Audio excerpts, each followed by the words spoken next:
Okay. So I, you wanted to hear my best advice? best advice you have received in real estate. Best advice I've received in real estate. And I guess then we're going to go with the worst advice too. You know, I'd say the best advice I probably got was that you really have to kind of brand yourself in some way, kind of figure out, it takes a little time, figure out, who you're going to be. Um, and I talked to different real estate agents to try to get a feel for, what was the thing that was going to kind of really going to resonate with me. And I guess the word was trust. It just kept coming back to that word trust and how important it is to have somebody you're working with that you trust. But along with that advice, they said, in addition to branding, and you want to really, for lack of a better word, put yourself out there. So, sometimes it's a little bit hard because it doesn't feel genuine when you're joining clubs, to basically to meet people and to kind of meet new people to be able to sell real estate. But I didn't really do that as much. But the point is the same: is you got to be out there. You can't be holed up in your house or in your basement, meeting nobody. As I told my wife when I go golfing several times a week in the nice weather that I'm working on client relations, and she's like, "You're going golfing," and I was like, "Well, you can call it that," but I have to tell you, there's a lot of people that you play with over time, and you just kind of build a rapport. And for me, it's golf. You build a rapport that I have no doubt that when time comes to sell their house, I'm going to be probably the first name in the list because there's just a relationship that's built up through something that I just enjoy doing, and that's playing golf. So that's part of it. Part of it is, if you're active, maybe you're, I don't know, a Girl Scout mom, or maybe you're a baseball coach, or you're a cheerleader coach, or dance instructor, or you're a town council, whatever it is. People just need to see you out there. And I don't go up to them and basically, so they run the other way when they see me and want to talk to them about real estate all the time. You don't want to be that person, but Sure. they'll know who you are. They'll know that you do real estate. And I think it's important to advertise, especially in the beginning. You want to advertise, get your name out there. I mean, I used to do open houses and I branded my open house signs. I caught a lot of flack for some of the other agents. They didn't think, you can't do that. And the manager was like, yeah, not only can you do it, I've encouraged you all to do it. And he's the only one that bought his own sign. So brand your signs. And then what I would do is I would have an open house on, some street. And most people put out like, a sign in the corner or maybe one down the next corner. I would put a dozen signs out, sometimes stretching from Main Street in my town to the next town. It was along the same road, but I would have friends at the time were like, "Hey, I want to come by visit you at your open house. Where is this thing? I've been driving for 3 miles."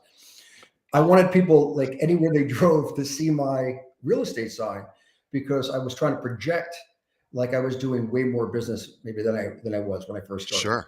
So buy a lot of signs when you do open houses and put them everywhere. Technically, you had to take them down by a certain time, but sometimes I would forget, and they would be there for the morning rush hour for people to see as well. Um, but yeah, so I guess it's a long way of saying, get yourself out, put yourself out there, Yeah. interact with other Don't people. be a secret agent. Yeah, don't be a secret agent. Interact with other people, and preferably in things that you enjoy. Um, and more often than not, you're going to see that people are going to bring up real estate to you. I'm never the one that brings it up. I never bring it up on the golf course. I don't bring it up at parties, social situations. Um, I don't not talk about it. They'll say, "How's the market? How's the market?" Sure. So yeah, I'll have a conversation with them about it, but I just don't want to be that guy that you run away from because all he wants to do is ask you, "Do you want to sell your house?" But so that would be the best advice I got, I suppose. The worst advice, and it's not that bad, but you know, as somebody that I had was really trying to get going quickly. I'm not a patient person. I worked on Wall Street for 25 years as a trader. Everything was very quickly. Everything happened on a warp speed. So the advice was, listen, just be patient. It's going to take 5 to 6 years before you really start getting any traction in this business. And I think if I took that advice, I probably would have just kind of sat back and maybe taking the small amount of money that the company and the office gives you for marketing. A lot of people didn't even use the marketing. They gave us like $200 a month for that you could use for mailers and stuff. And I was amazed at how many people did not even use the free money to send out mailers.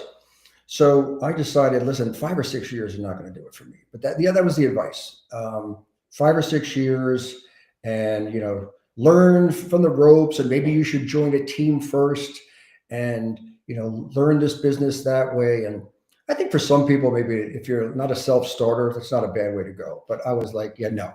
The first year, I made $50,000, and I spent $45,000.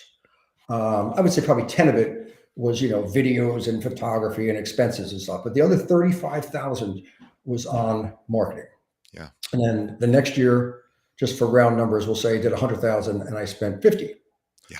So my wife says, you've been working for 2 years. You made 55 grand. She says like 27,500 a year. Seems like a lot of work for not a lot of money. I said, I'm like Amazon. I'm building a base here. It's all revenue right now, no profits. Yeah. But I threw a lot of money into the business, whether it's the brochure at our church in town, where people will recognize it because I've lived in this town for 50 years. But the diner, you go from church to take the kids to the diner, and there I am on a placemat. Then you go to hit golf balls at the driving range or play miniature golf that afternoon. I'm there again. Just all over the place. And you go to the recreation field for your kids' football, soccer, or lacrosse game, whatever. There I am again. So it was just, people say, is it worth the money to advertise? Can you do a cost benefit ratio? And I'm like, I have no idea. I mean, for the longest time, I thought the church bulletin was probably kind of a complete waste of time. I advertised there because then when my mother would say to me, did you go to church this weekend? I would say, yeah, I go to church every weekend. And she goes, no, you don't. I didn't see you in church this weekend. I said, look, I go to every single mass. And she says, oh, you're lying now. And I said, I'm in the bulletin, and that's technically I'm in church. So I was going to stop advertising after a couple of years in the church bulletin. And then one time I got a phone call from a guy, like on a Monday afternoon. I'm driving through town, and I'm thinking, as real estate agents, anybody listening to this will know that we get calls. We have to answer our phone because you never know. It could be somebody wants to sell a house or buy a house. So more often than not, it's some nonsense call. And you're just like, for a while there, they were selling that. What was it? Car warranties or something. They would get me like 3 times a day with that. So anyway, I pick up the phone on a Monday afternoon, and it turns out it's this guy, and he says, listen, I'm thinking about selling my house. I was like, well, yeah, when would you like to get together? He goes, what are you doing right now? And I was like, oh, I'll be there in 5 minutes. Put his house on the market 4 days later. And I said, why did you give me a call? Why did you pick us? He said, I heard a lot of good things about you from my kids' school, some of the parents. And then I was in church, and I'm kind of bored at the end, and I'm flipping through the church bulletin, and I see your face there, and it says something like 50-year parishioner or something. He goes, this is my guy. Yeah. So the church bulletin actually got me that listing, and then he referred me to somebody else. Between the two of them, it was about a $4 million worth of real estate, which is, whatever, call it 2.5%, it's $100,000 before my split, but a pretty serious amount of money. So the next year, when the salesperson called me whether I wanted to stay with the church bulletin and pay them whatever $1,400, I'm like, there's no way I can cancel this. Not because I think I'm going to get additional business, but I was so blessed to get any sort of return on that after 5 years and putting out $7,000. I'm thinking that was a complete waste of money. So the point is, advertise, invest in yourself, get your name out there as much as you can. You're never going to know exactly which is the one is the reason you got the listing, but at the end of the day, you've got to put that money back in. And I looked at it this way. Look, if I put $20,000, which is a ton of money compared to what most agents will spend, around here, that's the equivalent of, if you get a listing that's I don't know, $1 million.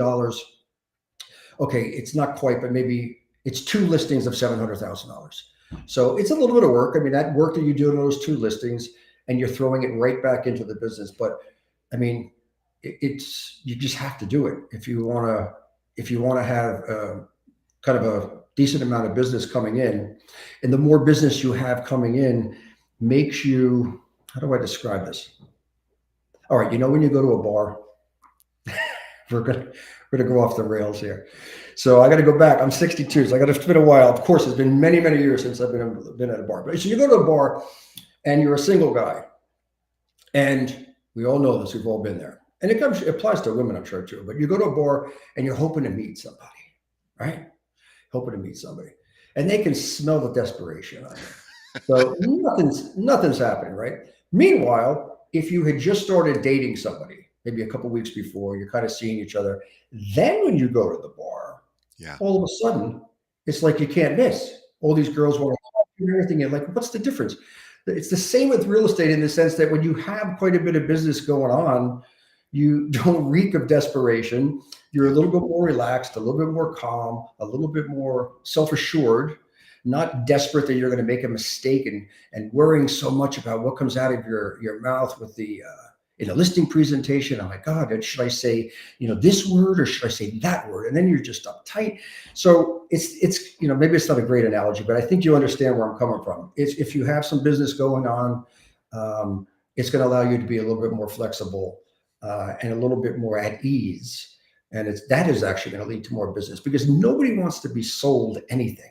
When you go into a department store, you go into the store and you see the person coming over, and The worst. it's the worst, right? All they're going to do is say, can I help you with anything? It's harmless. They're not all over you, but just them coming over, I'm like, oh God, can I hide behind the sweater section? Yep. Because I don't want to talk to anybody.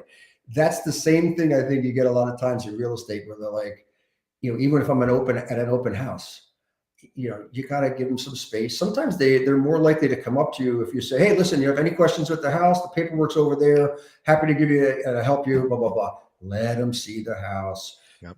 Won't be, hey, where are you guys from? You guys have an agent? Nobody wants to be sold anything. Let them feel like it'd be a privilege. Like you're good enough that you don't need to do that. Yeah. So, that's a long way of saying that's some of the advice I got. You can cut that piece up as many which ways to Oh, Sunday. we will not cut a moment. We will not be cutting a moment of that because everything you said was amazing. It's really exactly the advice that lots of other people that have come on our show have given in bits and pieces. You gave a lot of it right up front. This is the very first few minutes of the show, and I cannot thank you enough because you were very thoughtful and intentional in your answers, and our audience was taking notes. They are listening. They're going to go back and re-listen because there's so much given there. And we could really stop the interview right now and just call it a day, and that would make me very happy with the content. But we're gonna do more, of course.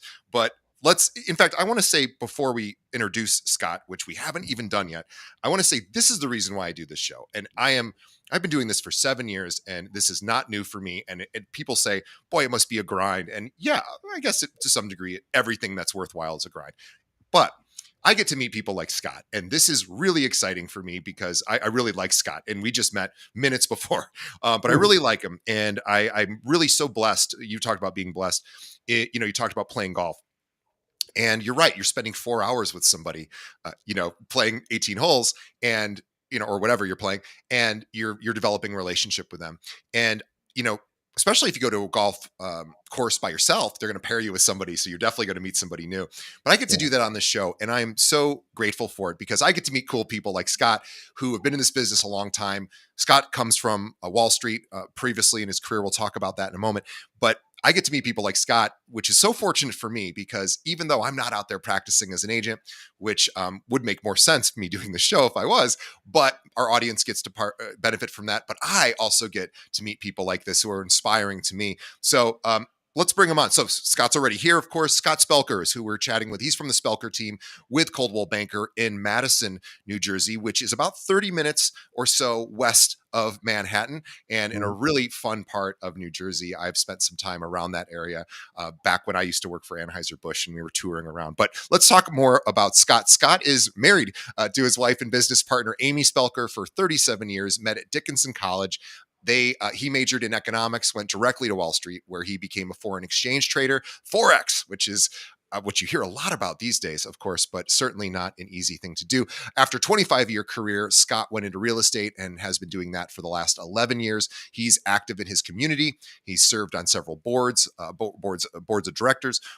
He volunteers. He gives back. He's coached youth league baseball and football for a combined 35 years, and has also coached the Madison High School varsity tennis team. I am a tennis player as well. I appreciate that. For 3 years. Scott and Amy have 3 sons and a granddaughter. They both love to travel domestically and internationally. Scott's other hobbies include playing golf, as he mentioned, and reading. I want everybody to follow Scott and his team at Spelker NJ Homes. He is in New Jersey, so Spelker NJ Homes on Instagram, and you can find him. He's easy to find. You go to his church; he's in the Bolton, so easy to find. Scott, welcome to the show. We're so grateful to have you.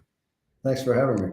Yeah, let's talk about. So I'm curious about the move from Wall Street to real estate. Very different, obviously. Different. Well, maybe not a different skill set. I'm not sure. We have the board of exchange here in the mercantile exchange here and the options exchange here in Chicago. So I know a little bit of that world. I've never quite understood, trading interest rates and things like that, which are always confusing to me. When I ask traders, do you want things to go up or down? They're like, we just want movement. We don't really care where it goes. Yeah, Which is like, okay, that's hard for me to wrap my mind around. But anyway, you did this for a long time in New York in a very fast-paced environment. You saw a lot of change in the technology at Wall Street, of course, over that time. But curious, what prompted the change from Wall Street to real estate?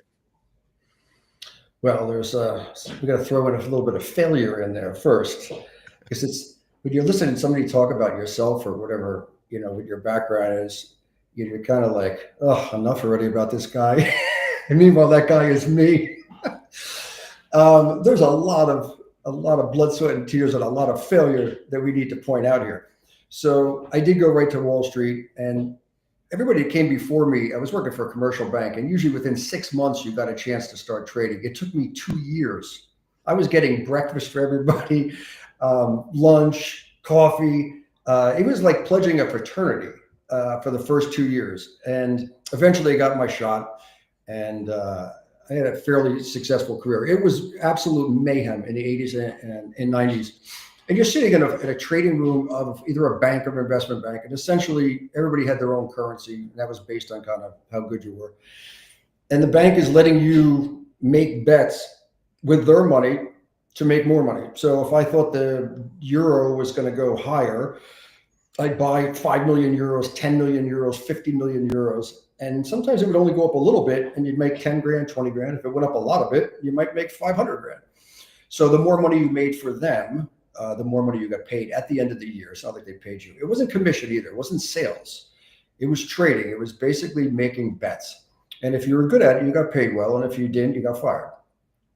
And the reason I left after 25 years was kind of what you alluded to before. There wasn't as much action. Now, granted, 25 years later, I was 47, 48. You think you'd be a little bit burned out by then. But when there was a lot of movement and a lot of action, the day just flew. But what happened is once the euro came around, it used to be many more currencies than the euro came around in 1999. But the volatility kind of went out of it after. I mean, there was a little bit of volatility in 08 during the financial crisis. But it was like watching paint dry. You traded a little bit till 11 o'clock in the morning when London went home, and then you basically sat around till 5 or 6 o'clock at night. And I got bored. I just really got bored. I just didn't want to do it anymore. So this is where the failure comes in. I went back to school at night to the College of St. Elizabeth, close by to where I live in Madison. And they had an alternate route teaching program.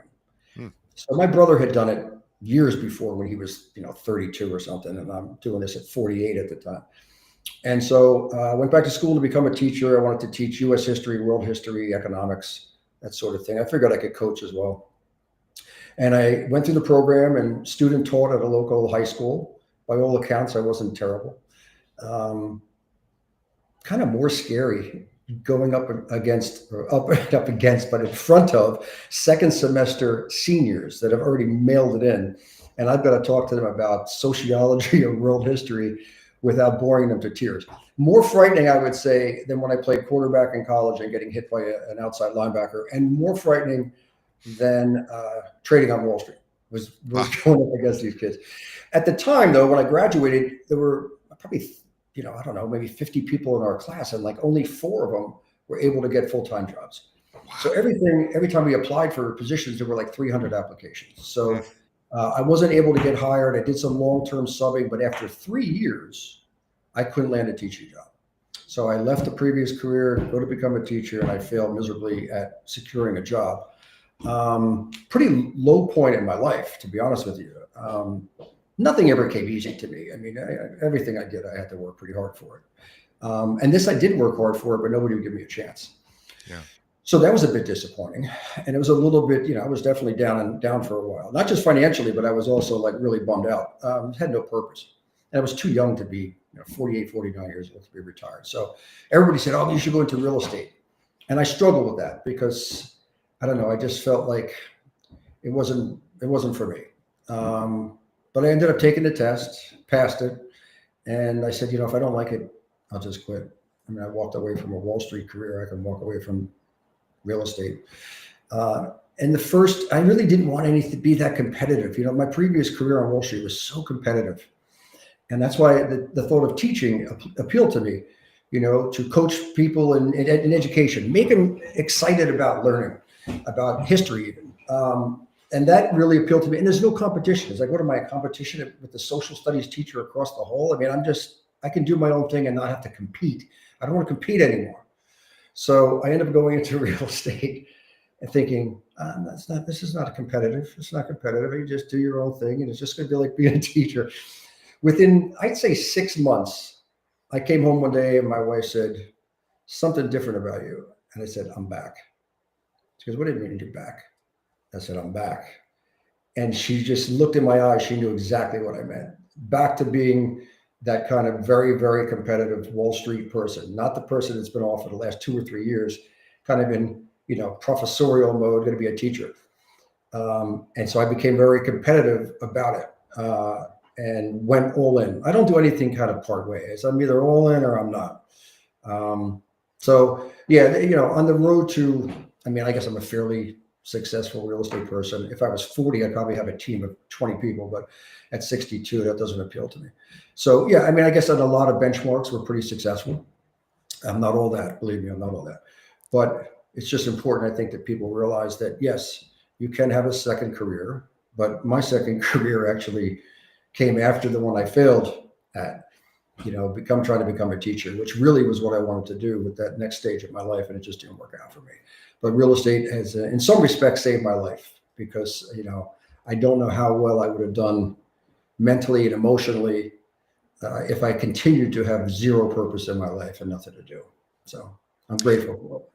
I want to ask about your brand because we talked about branding, and I know trust is a big one for you. We were speaking about that before we started, and trust is a great one. I think if that's anybody's brand, I think that's a pretty good choice for a brand. Not that it has to be just one thing, but can you talk about what trust means to you and how you go about thinking about how to demonstrate that, right? Because of course everybody wants to be trusted, but there's steps to take and there's ways to do it. And there's ways to, of course, erode trust or remove it entirely.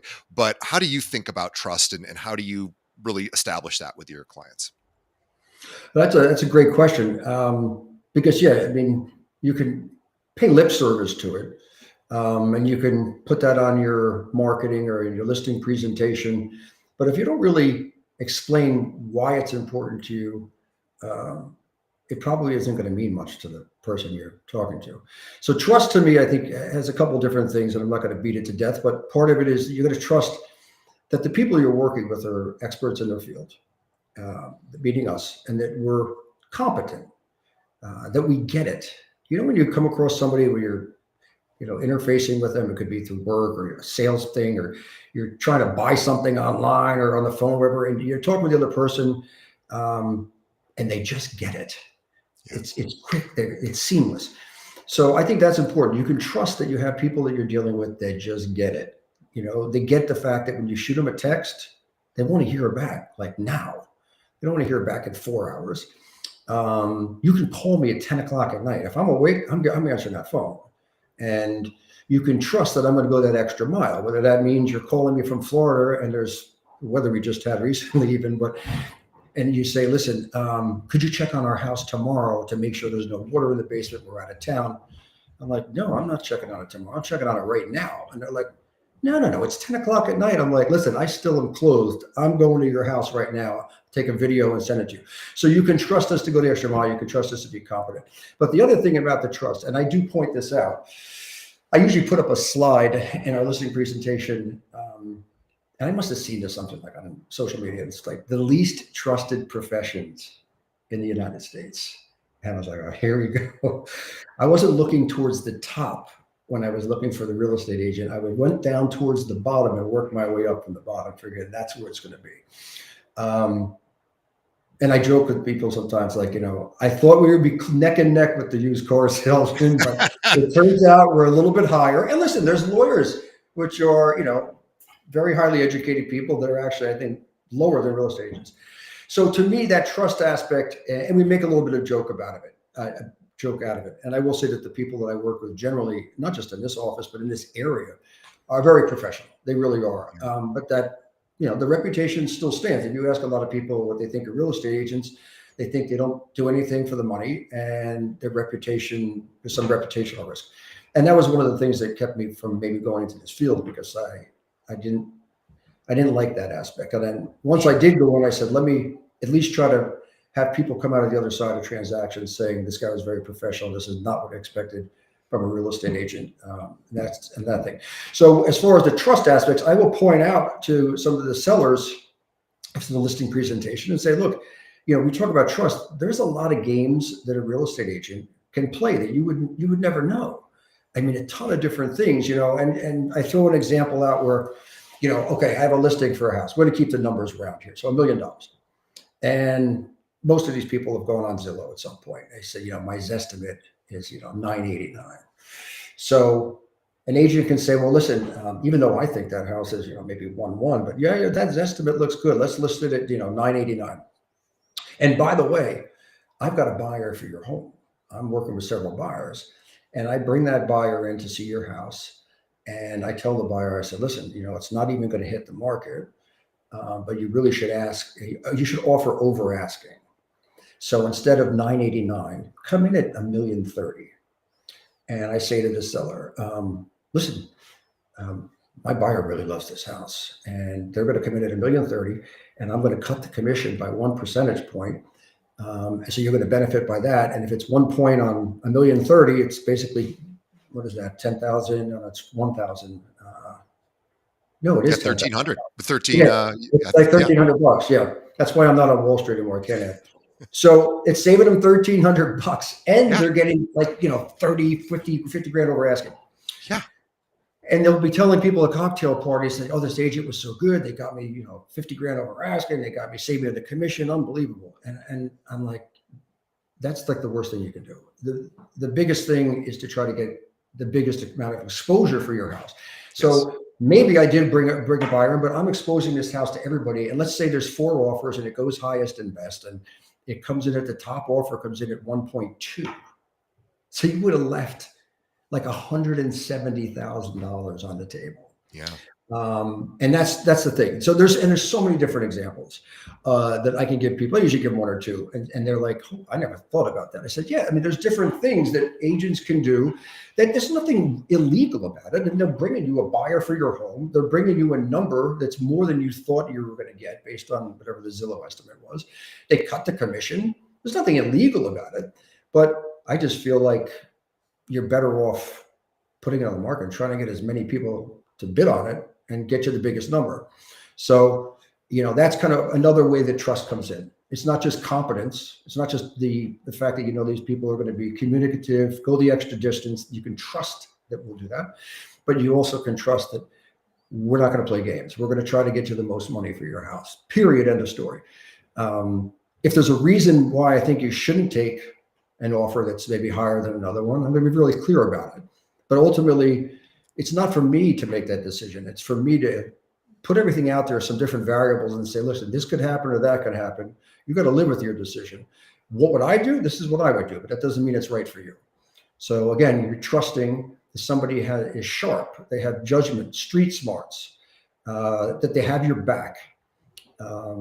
And that's what we try to get across. And we do. I mean, you can't do it in a mailer, but what you can do is when you meet with them at a listing presentation and you spend a good bit of time on that, and that the message comes across that you're very, you're upfront, you're honest about what you believe in, and if it's not a good fit, don't use me. I know you have a very specific opinion about mailers because we're talking about this, and trust I think is factors into this question as well, or this topic, which is mailers that homeowners get that say, I have a buyer ready for you. Yeah. Tell us what your sort of thoughts about that. Yeah, well, I mean, I think when I first started seeing that, somebody must have come up in one of these workshops and that, 1,000 agents go to, and they're like, send it out to get a buyer for their home. And I think probably initially it was a bunch of garbage. But as time goes on, sometimes you'll see it's very specific. They'll say, Mary and Joe looking for, Center Hall Colonial, and this is their price point. Blah, blah. Totally legit. I mean, it could be absolutely legit that they Sure. have buyers in that price point. But my point is like, well, great. When you put my house on the market, assuming I choose to use you as my listing agent, and it's also a way to get your foot in the door. If you say, I have a buyer for your home, and they contact you, do you really have a buyer for my home? Yes, maybe we should take a look at your home and we can give you an idea of what your house is worth. It's basically a way to get your foot in the door. Sure. But again, it goes back to the other story. It was like, I have a buyer for your home. And what you should be saying is, I have a buyer for your home, but you shouldn't take their offer until you put it on the market and let everybody else forget. That's what it should say. Yeah, you know what? You're right. It should yeah. say that. You're right. And that should be the pitch. Yeah. Yeah. So, I try to get that message out to people. It is effective.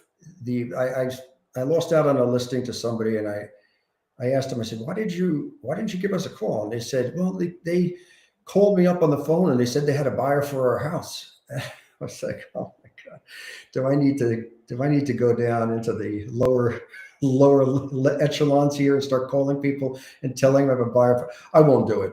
I mean, if I was 40, maybe I would, but I don't know. It just doesn't appeal to me. It doesn't seem, it's not the seller's best interest. It doesn't feel to me genuine.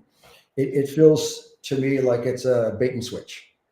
Yeah. I tell you, I just had I would say a more comfortable version of that strategy, which I think would sort of fit in an authentic way from a very, very successful agent out in Beverly Hills.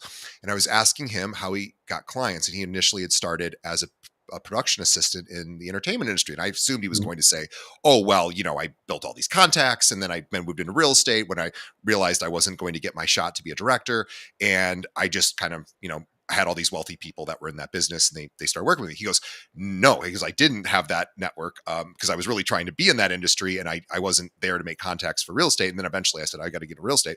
And he said, so what I did, and he did this, and I thought this was really smart. And I'm curious to get your thoughts because I think it ties into what you're saying, but I think in a way that does work, which is he said, he goes, I love homes so much that I would walk around to these luxury homes that I could see pictures of them. I knew what they looked like on the inside. I fell in love with these homes. These are not homes that are on the market. These are just homes that he learned about. And he would knock on these people's doors and he would say, I am so sorry to bother you. I'm not here to sell you anything. He said, I love this house and I'm a real estate agent. And if you could just show me a little bit of the inside, like I just want to confirm that what I think is in there is in there. And I'm not here to try to get you to list with me. You're probably not going to move anyway, but I just want to see if it matches what I think it is. And so he'd do that. He was very, very, very authentically doing this. And he said, everyone's flattered when you do that. So they'd show him around and he'd go, oh my God, this is amazing. He goes, look, whenever you are thinking about selling, I don't care when it is. He goes, I want to get a crack at bringing you a buyer. You don't have to list with me. I don't care. But he goes like, I will find you a buyer for this place. And he's like, I just want an opportunity because I love this house. And he did it very authentically. And that's how he got business. He knocked on doors and he did it that way. I never heard of anyone doing quite like that. And he's a nice guy and he's a genuine guy and he's an honest guy. And I thought, boy, that's a great strategy. That works. And he said, I just give him my card and, maybe 2-3 years later, maybe they call me, maybe they don't. He goes, but, I would go to them and say, I gotta see this house. This is amazing. And I thought that's a really cool way to get in someone's favor, and also, possibly get a listing down the road. And he would get listings that way. But Yeah. he would say, my clients want places like this. I don't necessarily have one right this second, but you're not selling, so it doesn't matter. But I will find you somebody. And I thought that was a really cool idea. I just thought I'd bring that up because it's fun. Yeah, I don't have an issue with that. Listen, everybody has their way of Sure. doing this. Doesn't mean I'm right, somebody else is wrong. I actually have zero problem with that if it's genuine. Sure. You can't do that and then thank her and go right to the next door and knock on their door too. Right. Oh, no. Yeah. It has to be very, right. And I think you can't go door to door. Yeah, I think I could do it. I mean, like even in town of Madison, there's probably, I don't know, 10 or 20 houses that I've always thought were really beautiful houses. And some of them I've never been inside. So I could genuinely go up and knock on somebody's door and say, listen, I've always loved this house. I've lived here for 50 years. It was almost, I always figured if I hit it big on Wall Street, this would be the house I'd love to own. I could absolutely have that conversation with the seller because I truly believed it. Yeah, and it was only going to be a certain number of homes. Yeah, and that was his exact same philosophy too, is because he works in the ultra high luxury sort of space where there aren't a ton of these homes, but he would just make a connection and he would stay in touch. And anyway, I want to chat because you have this really impressive finance background, and I want to talk about the Fed, because I know as realtors, we look to the Fed. Oftentimes we look at what the Fed's doing with interest rates, and then we assume that there's this direct correlation between what's going to happen with the lending market. And of course, sometimes there is and sometimes there isn't. But tell me how you think about, when you hear, the Fed's going to cut rates or they're going to raise rates. And does that mean anything to you? Does that sort of influence the way you can conversate with clients, or is it not that important for you? It's important to me because it's important to potential clients. If it wasn't for that, it wouldn't be very important to me at all. Because first of all, when they talk about the Fed cutting interest rates, even if they cut it at 25 basis points, that means 0.25%.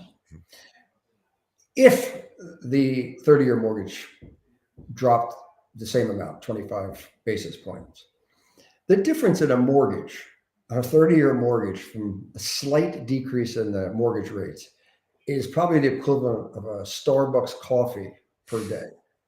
So it's not exactly moving the needle here. If you're going to get a 6% mortgage instead of 6.25%, now things are going to start flying off the shelf. No, it's negligible.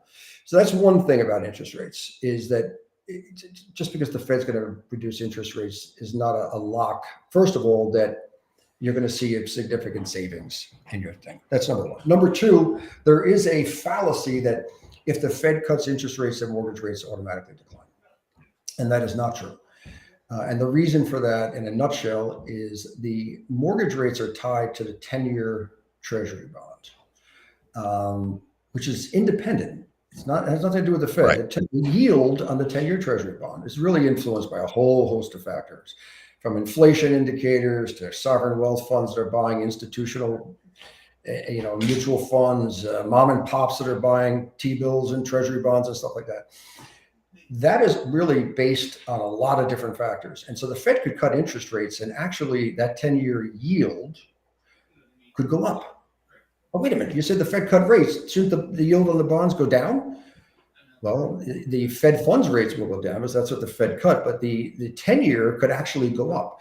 If the market perceives by the Fed cutting interest rates that that's going to juice the economy, which can be inflationary, the 10-year and the 30-year bonds are going to be more sensitive to inflation and inflation expectations than they are to what the Fed is doing. So that's just something and it's happened in the not too distant past, where the Fed has cut interest rates and the yield on the 10-year actually went higher. So this whole kind of, wait for the Fed to cut because then we're going to get rates at 4% again. I've been following interest rates and paying attention to interest rates for 40 years now. Yeah. And I mean, for a really, really long time, we lived in nothing but a really low interest rate environment.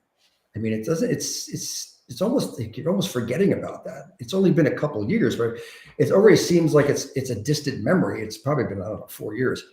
but we were at really low interest rates. You had European central banks that had negative interest rates. You had to basically pay them to hold your money. So when I saw something, I don't know if it's the Wall Street Journal or Grant's Interest Rate Observer or something like that. He's an expert on interest rates. And he said interest rates are at 5,000-year lows. That resonated. Yeah, that resonated with me. I'm like, we're going back to the pyramids in Egypt. You know what I mean? It's like Tutankhamun got a 30-year fix at 2.5. So I was like, this is unbelievable. 5,000 years. This guy, this is all he does. He's like a savant. He just studies interest rates. That's his thing. So I was like, I said to my wife, I think it might be time to refinance, or pull some money out and take out, increase the amount of mortgage, pull some money out, which I'm pretty sure that I could invest at a higher rate. And that's the whole thing about whether you pay your mortgage off. So if you're going to 2.75 mortgage rate, that's your cost of capital. You're going to get a tax write-off on that, by the way. Sure. It is interest in the business. So it's probably, I don't know, let's call it 20% off sale. So it's probably like a 2.35 is your effective interest rate. Now, at the time, Treasury bills were yielding like next to nothing. Right. So it was hard to beat the 2.35 without taking some risk by putting it in the stock market. Right. But now you got short-term interest rates at 4%. They were probably at 4.5 to 10 years, somewhere around 4.2. So you don't have to do anything. You could take that money that you borrowed and put it over here in a pretty safe investment and have a positive carry. You're basically, you're earning more. And that's the whole reason when you say when you're paying mortgage off early or not, it's like, could you do better with the money? Right. Sure. If I got a 3% mortgage and I think I can do better than 3%, why would I pay my mortgage off sooner? Well, yeah, if you can put that money in a bond environment, which of course a lot more stable, then yeah, it's kind of a no-brainer. And depends on the excuse me, just so people don't think that bonds are ultra safe necessarily. Depending on the duration of the bond, if you have a 30-year bond, and as you saw in I think it was 2022, interest rates backed up pretty big time. So people that are thinking they've done nothing but positive returns on the bond market, because interest rates have done nothing but drop since 1982. Right. Then all of a sudden, for one of the first times, early 90s, interest rates backed up, but we had a pretty severe backup in interest rates in 2022, and people actually lost money in bond funds. So it can happen if you keep a shorter duration, 3 months, 6 months, 1 and 2 year treasury bills and notes. You're pretty much not going to lose a whole lot of money. You go to 30 year further out on the curve to 30 years, there's way more risk because nobody knows where interest rates are going to be in 30 years, let alone 5 years. So they got to be paid for that. I need more money. I need a higher interest rate for me to take the risk of lending you money for 30 years. And that's the reason why the further you go out, the higher the interest rate is. Yeah. But it's a really interesting idea, though, of taking equity out, putting it in the market in whatever matches your risk tolerance, and seeing what happens. And certainly, I hope your viewership is not sound asleep with the discussion of interest rates and historical interest rates. They're probably half your audience with that segment. No, I think it's important to talk about, because we are at a rate that, where we are today, which is still historically pretty low, but in relation to 2021, 2022, it seems much higher. And you have just a lot of people who are sitting on the sidelines. And as a result, that's conversations that agents have to have is let's talk about, where rates are, date the rate, marry the home, having conversations about that. And also talking to homeowners who are at 2.75 and going, I don't want to really do anything right now. And having to sort of explain, well, here's what happens if rates do go down and all this competition floods the market. And if you are looking to make a decision or make a switch, then, there's some consequence to that as well. So yeah, I think it's important. I also wanted to ask you really specifically about setting yourself apart from other agents, right? From others. And I know this is something that we've talked about this throughout this conversation, so it's not something that we haven't touched on, but really figuring out, I know you've talked about sort of what makes you tick, what makes you different. Can you speak to that a little bit? Like figuring out what drives you. Tell us what drives you. You may have already said this, but curious to get your thoughts. Let me backtrack 1 second. I'm just curious if there's ever been a study done on how many marriages are still together because they have a 2.75 mortgage rate. Probably more than a few. Yeah, they're like, man, I can't stand my spouse anymore. I can't afford to leave. I can't, I'm out of there. We're going to have to sell the house. I'm going to lose this mortgage. I'm going to Yeah, tough this yeah. out. If I they think had a you're right. variable and it was up to 5.5%, somebody's DOA, they're kicking that spouse out. But yeah, so I wonder if that, That's funny. I tell people all the time, I'm like, don't move. And like, that's not good for your business, is it? I'm like, yeah, not really. I said, but it's genuine. Yeah. All right. So what are we talking about? Oh, what gets me, what drives me? Well, I didn't know what drove me for the first, I got to say, couple of years. And I'm not saying that that's an exercise that all agents need to do to figure out what drives them. I think, you get to a certain, maybe it's just who I am, or you get to a certain age, you just get a little bit more contemplative and you're thinking about things maybe more instead of just getting on with your life. But I needed that. For me to be motivated, I needed to figure it out what it is that I wanted. Like, I know the first career on Wall Street, it was all about making money. I was 22 years old. I came right out of school and wasn't the smartest kid in my class and didn't have the best grades, but I was very financially motivated from a young age, and not financially motivated to be rich so I can drive a Lamborghini. It was really just like it was the game of it, like to just accumulate money for no apparent reason. Then as I started realizing, I was like, I just want to make money so that I have freedom. It was about freedom, having the ability to not panic if I lost my job, or have the freedom to maybe at some point not work to 70. Um, so that was, that kind of was what drove me in that first career. It was financially motivated. That's why I was confused with this one, because the teaching thing would have been easy. I know what drove me on that was to make kids love history or make them think school doesn't suck, and be one of those teachers that could be special. Real estate, I had no idea, because I was basically, what they say, fake it till you make it. I didn't know what I was doing there.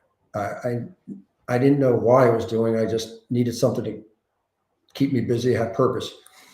So I was searching after a year or two to just try to figure out, because I knew it was important for me to figure out what drives me. Because if I don't know how long I'm going to stick at this, because I need that as a motivator. And it finally occurred to me, what really drove me was providing value. I don't know if it's just I'm a cheap SOB by nature. Maybe that's what it is. But I just feel like I'm like one of these people where whatever somebody says, this is what it costs, I'm like, that seems like a lot of money. Like, how long does that take until you actually do the job and you're like, oh, this is a nightmare. So I was like, I'm sure that everybody says like, oh, real estate agents make way too much. So it was almost like a mission for me to prove that, first of all, I tell them, listen, the listing is, whatever the percentage is, I don't get to keep all of it. I said, I got a company that's got to get paid. And I said, then I have to pay taxes on it. I have no health care. I'm an independent contractor. So I don't want you to think I'm getting, I'm buying a yacht next week on the back of this commission. So part of it was, I wanted them to feel like that I was providing value. So I was like, how do I do that? And you can't predict it all the time, how you're going to provide value. Sometimes it's going to be in negotiations with a potential buyer or running a multiple offer situation. Sometimes you can provide value that way. But I provided value in ways that I never knew it was going to even happen. I had one house that was sold, I think, back in 2018 or 19. And it was about a $2.5 million house. And it was a summertime, and around this part of New Jersey, a lot of people go down the shore. I don't have a shore house, and I was probably the only schmuck in August that was sweating and walking around the streets of Madison, New Jersey, with no summer house and no good vacation spot to go to. So the seller texts me, I think, from the beach and says, listen, we've got these giant trees that are on the edge of our property. I mean, they're like 75, 80 feet high, oak trees that are gigantic, and they're dead. And I think it's on the town's property, because the town had a section of land that was right next to their house. I said, let me call somebody from the town. And I meet the guy over there, and he goes, oh, no, this is on the homeowner's property. So, all right. I call a tree guy to come in. I said, hey, Chris, how much is this going to cost? He goes, these are big trees. And he goes, they are dead, and they could fall on a car or kill somebody. They really do need to come down. I said, how much is it? He goes, like $7,000. It's a lot of money. They're big trees. So I said to the seller, hey, listen, do you guys have a survey of your property? The house is only like 6 years old. Yeah, we have a survey, blah, blah, blah. So I go into the house. She tells me where the survey is. I take a tape measure and I walk off on a tape measure from the side edge of the house to the property line. And I realized that the trees are like 6 or 7 feet on the town's property. Mm. So I screenshot it, sent it to her. She said, emails it to the town, and the town said, no problem, we'll take it down. So I saved them like $7,000. And then I also fought their taxes for them, which they should call it the Spelker rule because they don't allow you to do it anymore. I called them up and I said, listen, this house is listed now below the assessed value. And the assessed value is 90% of what you think it will sell for. And they were like, all right, we'll cut the taxes down. So I think it was $8,000. So they didn't get the full benefit of the tax reduction. Whoever bought it, it was going to be a more attractive property because the taxes were $8,000 less. So yeah, that's one thing. One other quick story. There was a lot of times at home inspections, they do a home inspection, and sometimes some home inspectors feel like they got to justify their expense by finding as many things as wrong as possible. So it's almost like you're a defense attorney, where the other side says, this is what's wrong with the house, and then you have to go out and get your expert witnesses that come back and say, your guy's full of what. So this was a condo, and there was a fireplace. It's $10,000. They put a camera up the fireplace. The guy says, it's about $10,000 worth of repairs. I'm like, that's a lot of money. So I bring in our chimney guy, and he's renowned in our area for being honest and good. And he goes, there's some problems with this chimney. I said, all right, well, lay it on me. What's it going to cost? He said, it's going to cost $1,200. I said, put it in writing. Immediately got it in writing, sent it over to the other agent. She recognized who was giving this estimate, realized that he's very professional, very good. She immediately told her buyer, we gave a credit of $1,200. Now, if I don't get involved in that, right, and just let the attorneys deal with it, maybe the seller just goes, oh, I guess my chimney's messed up. Let's give him 10 grand off the price. Right. Or the attorney says, listen, we'll split the difference. And that would have been 5 grand. Yeah. Instead of 1,200. So again, that drives me, is to find a way. I never can tell. I don't know if somebody's got dead trees on the property that's on the property line, or somebody's got a chimney that they're going to get ripped off on. I never know what's going to happen in the deal that I'm going to be able to provide value, but I'm always looking for it. And if I can have somebody come out of the other end, I love to try to be able to pay for my own commission.